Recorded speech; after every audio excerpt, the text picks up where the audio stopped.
Hi, I'm Pamela, and today's topic has been referenced to smelling like animal, ashy, chemical, medicinal, earthy even, with a variety of tastes such as acidity, sourness, sweetness, and can feel full-bodied or astringent.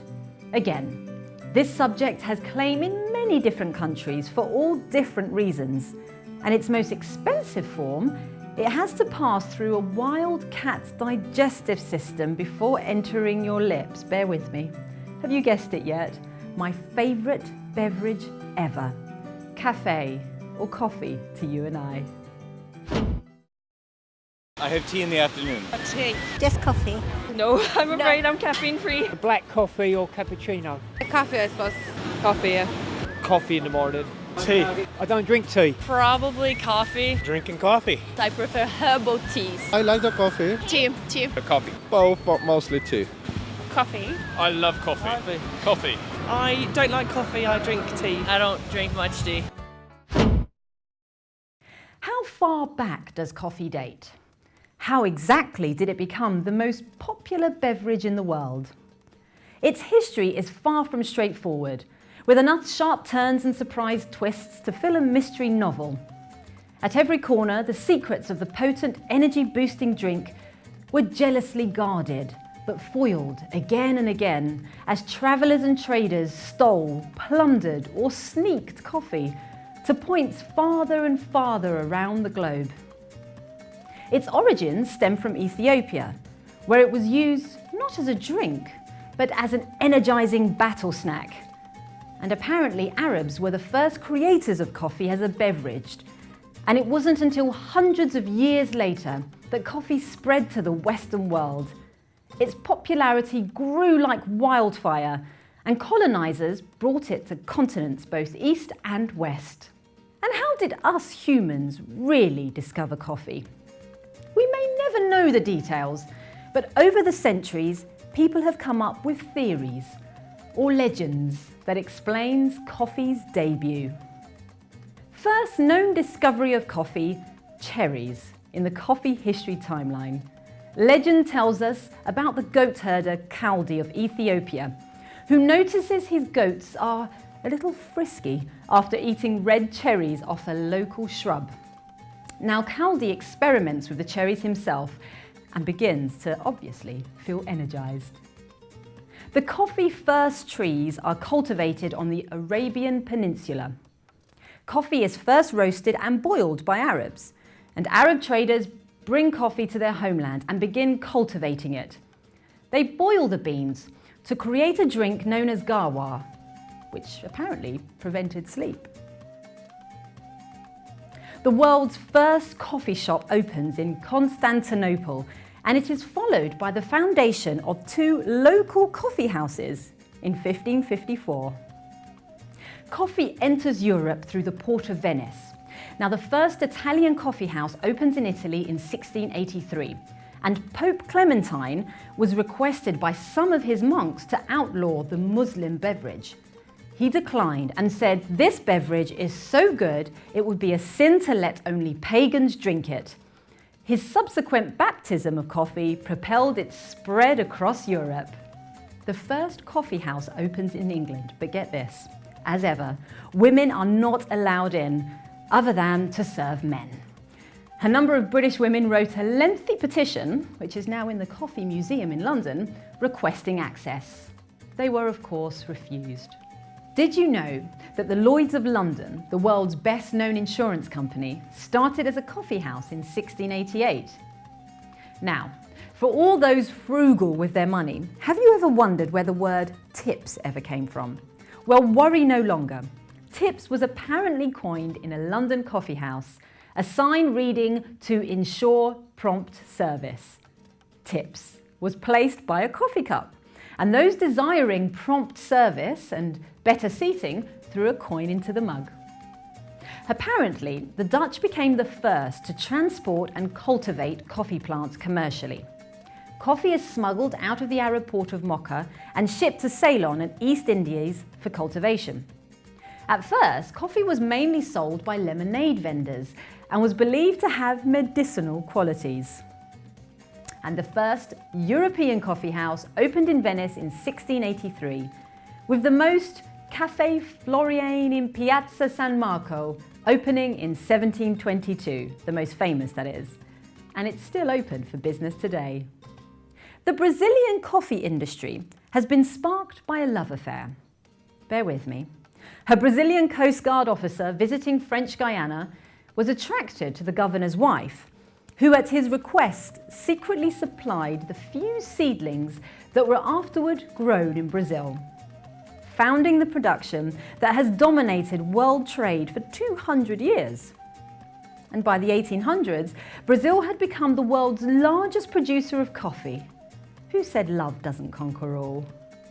The famous Boston Tea Party, also part of the coffee history timeline, a rebellion by Americans against the new increased tea taxes put on by the British, dressed as Indians. The Americans dumped 3 boats full of tea into the harbour and then replaced it with coffee as their revolutionary beverage of choice. Hear, hear.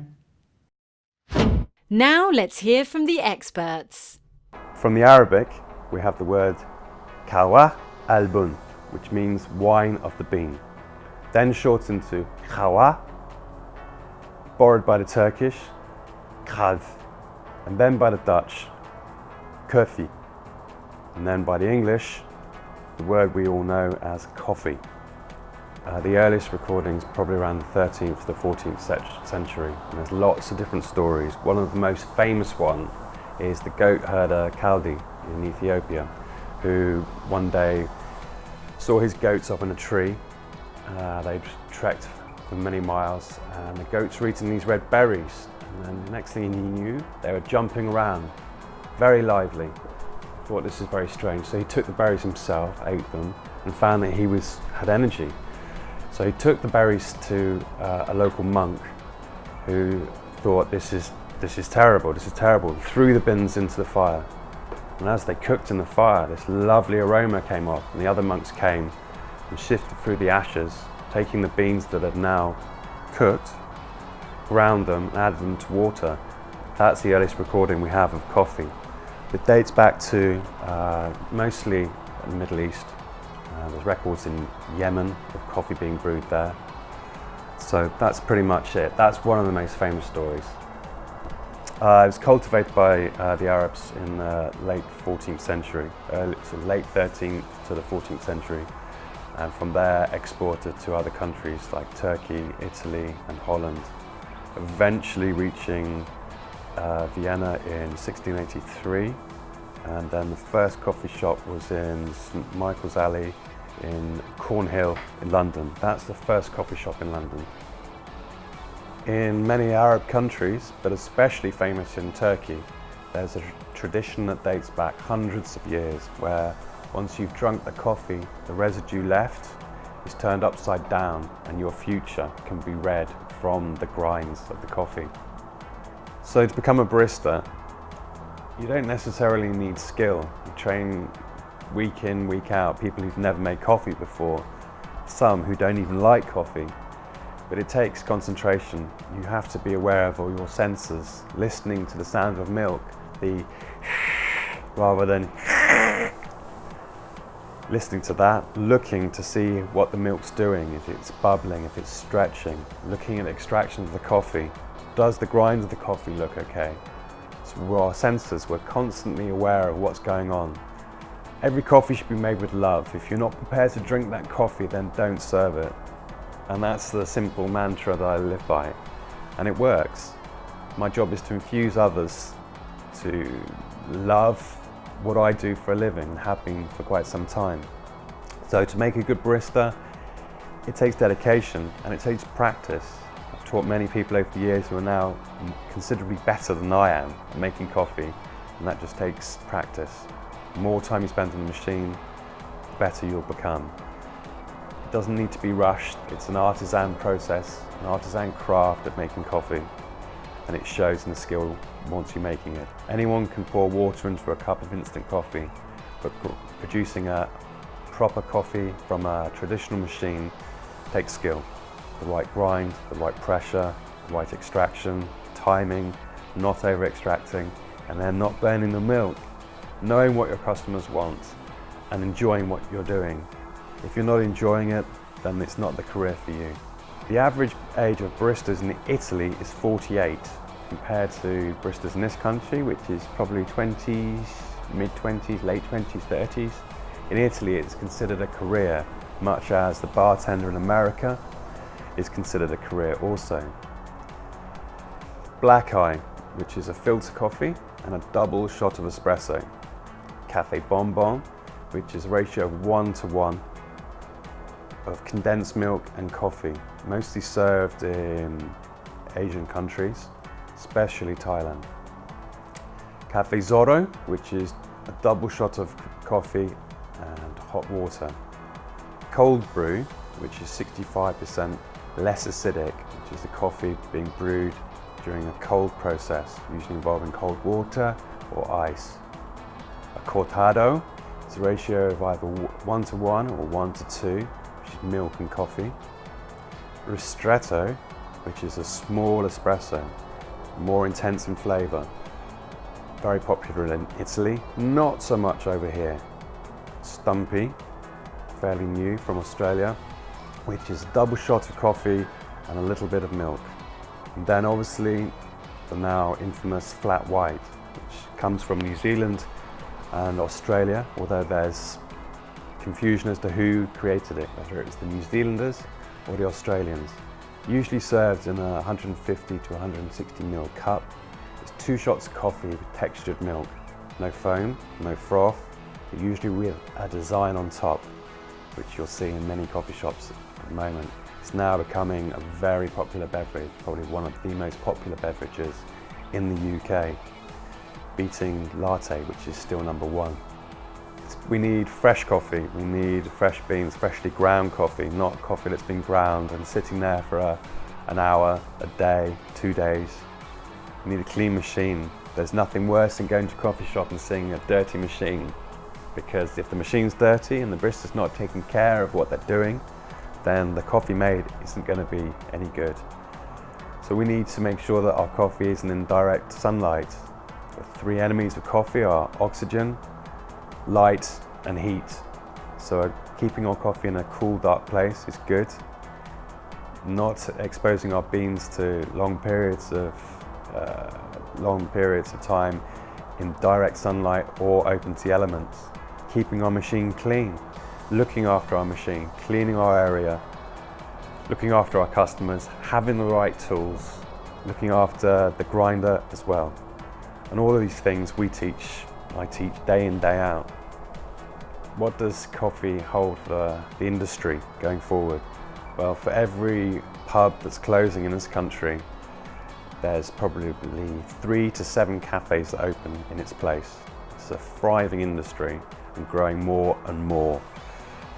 It's a thriving industry if you think there's a lot of money to be made from coffee. An average kilo of beans will cost anything from £6 to £16. From that, you should be able to take about 130 shots of espresso. So it's a very lucrative business. Before coffee caught on in the 1700s, beer was served with breakfast as the drink of choice. And contrary to popular belief, caffeine cannot help sober you up.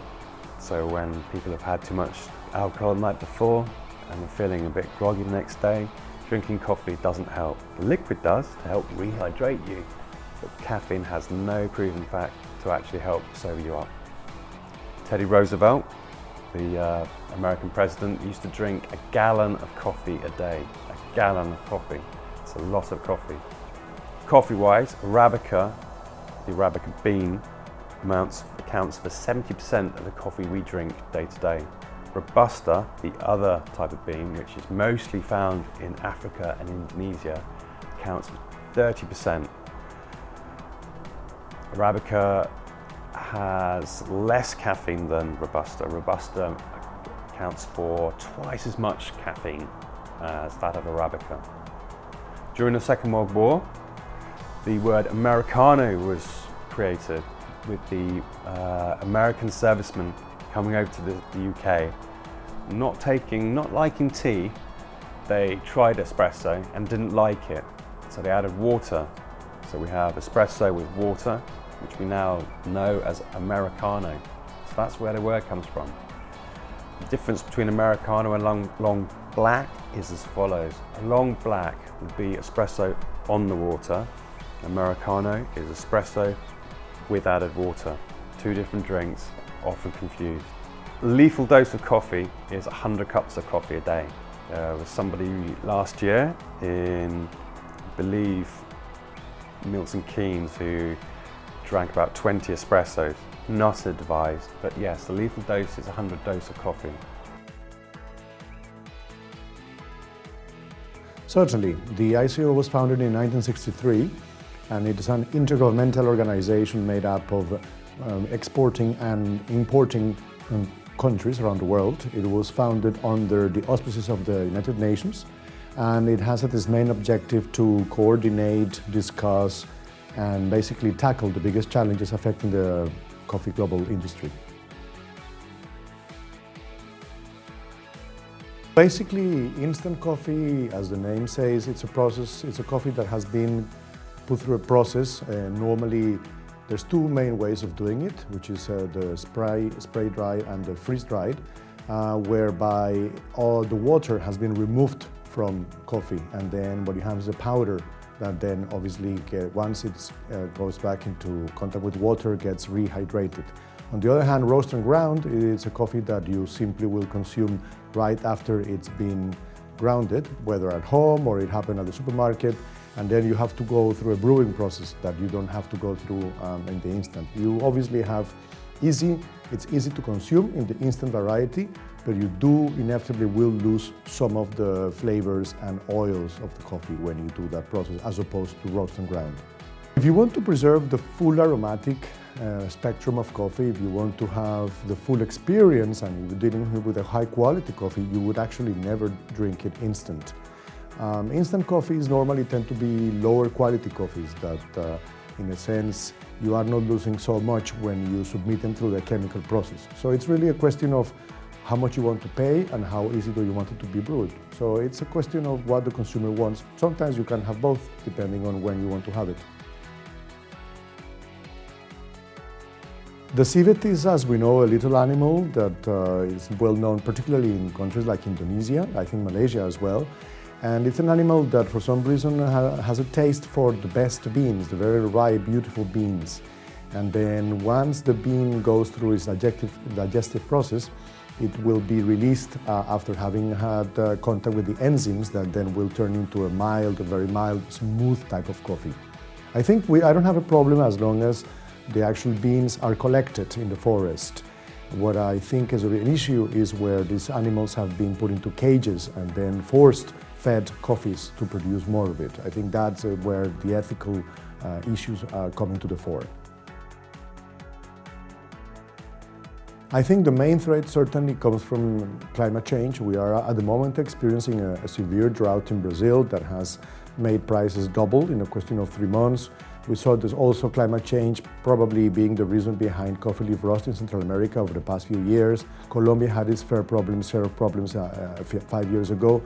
So I think there's an issue of how is the weather going to affect main coffee producing countries. Are we going to have coffee in the quantities and qualities we want? That is a big threat that my organization is very keen on focusing on. There will, because obviously if you are faced with a situation where climate change is means that you will no longer be able to produce coffee in the quantities you want to, your income will be reduced, quality might be compromised as well as the result of pests and diseases that you wouldn't have to deal with before. So there is a whole issue of income, of food security, and of quality that could affect farmers. And the consumer, of course, could see higher prices as well. There is necessary, of course, to have concerted action in the sense of, on the one hand, developing toolboxes with the ICO is working together with Coffee and Climate, a very interesting association that has put together a kind of a repertoire of measures that farmers can then follow to adapt, if you like, to the changes in their agricultural practices needed to adapt to climate change. So there is a whole education process, but we need to find more resources. We need to mobilize those resources to make sure that they really are there for the farmer to use. So it's a whole of concerted action within the larger spectrum of climate change, I think, efforts.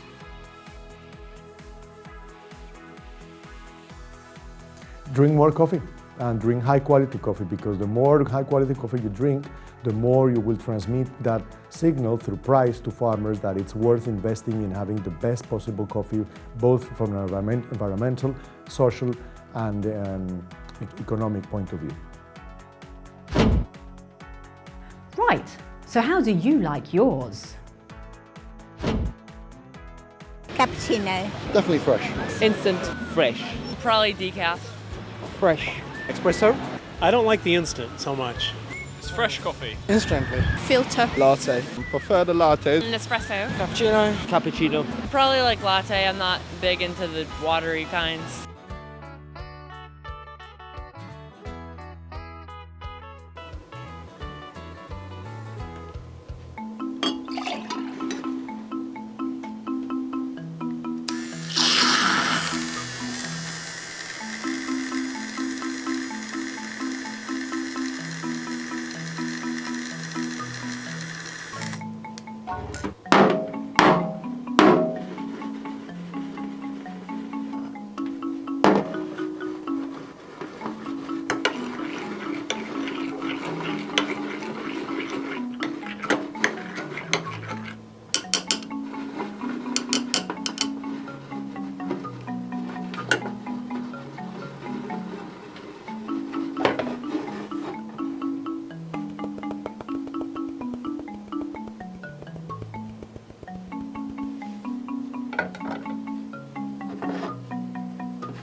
And finally, poop anyone?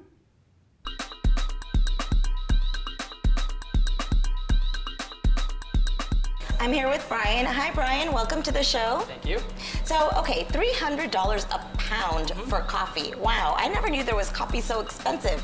Luwak coffee from Indonesia. Right. What makes this coffee so special? What makes it so unique is this coffee. It's been digested by the cat. It's really like a raccoon, by the way. Okay, so this cat eats a bean, and Right. I mean, how did this process get started? So who you discovered agree- this process? Susanto, that's the brother's name. Okay, so basically the cat poops. Right. And that's where this coffee is made. And it smells super good. And it smells really good, and you guys clean it off, I hope. Definitely. Tell me about this process. I mean, how fresh do you roast multiple times a day? How fresh is your coffee? Right, we actually follow a Japanese method to roast on coffee beans, so it's definitely fresh every single day. And how many times a day do you roast your beans? A couple of times. A couple of times, Right. okay. So go through the process with me, and then what do you do? So basically, this is what we call the top for siphon, and I'm gonna get a filter here to cover it. So what is the siphon method? The siphon method is originally back in Germany, around 1850s. Okay. And definitely Japanese steal the idea and the thoughts, Yeah. even better. And they made it even better, of course. Leave it to the Japanese. Why is this process better than, like, say, a drip method or French press? Right. The special about this part is that it takes skills to make the coffee. The stirring takes layer, you can see in a little bit, and grinding part. First, you obviously grind the beans, okay? Right there's probably like $75 worth of beans or something in there, who knows? In that little jar.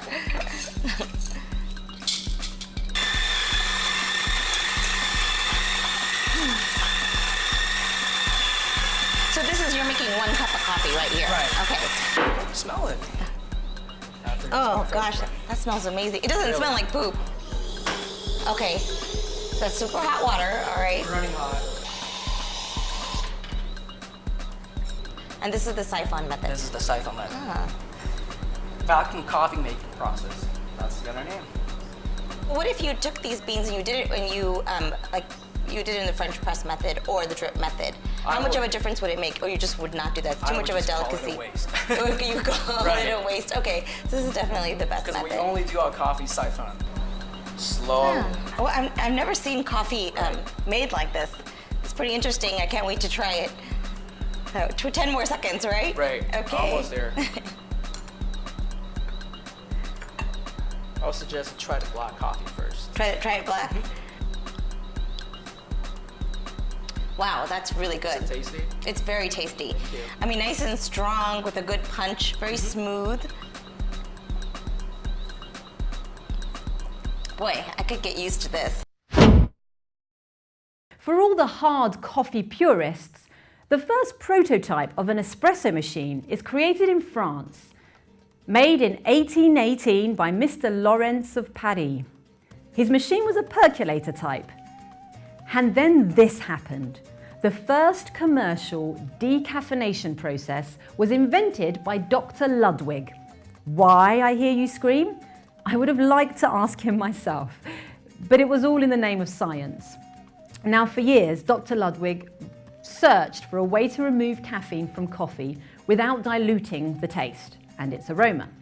And in 1903, his team of researchers were given the opportunity to implement new techniques using brine-soaked coffee beans that had been plunged into the sea during a storm. Dr. Ludwig and his team discovered that a brine-soaked bean reacted differently to roasting, and within a few years developed a technique that removed 97% of the caffeine without removing the flavour. A patent was issued for this process in Germany in 1906. And then, I'm very sorry, but another arguably wonderful thing happened to our beloved coffee. The English chemist George Constant Washington invented the first mass-produced instant coffee whilst living in Guatemala. Instant coffee mass production is invented by a Swiss company as it assists the Brazilian government in solving its coffee surplus problem. The Swiss company introduces Taster's Choice, a freeze-dried instant coffee locking in freshness and taste, they say. Now, whatever the claims of yesteryear, coffee is the world's most popular beverage. More than 500 billion cups are consumed each year, and it is one of the world's most traded commodities, second in value only to crude oil. Now, thanks for watching, but now you're free. You're free to do something far more worthwhile with your time and drink a couple of espresso longs, my favourite. Ta-ra!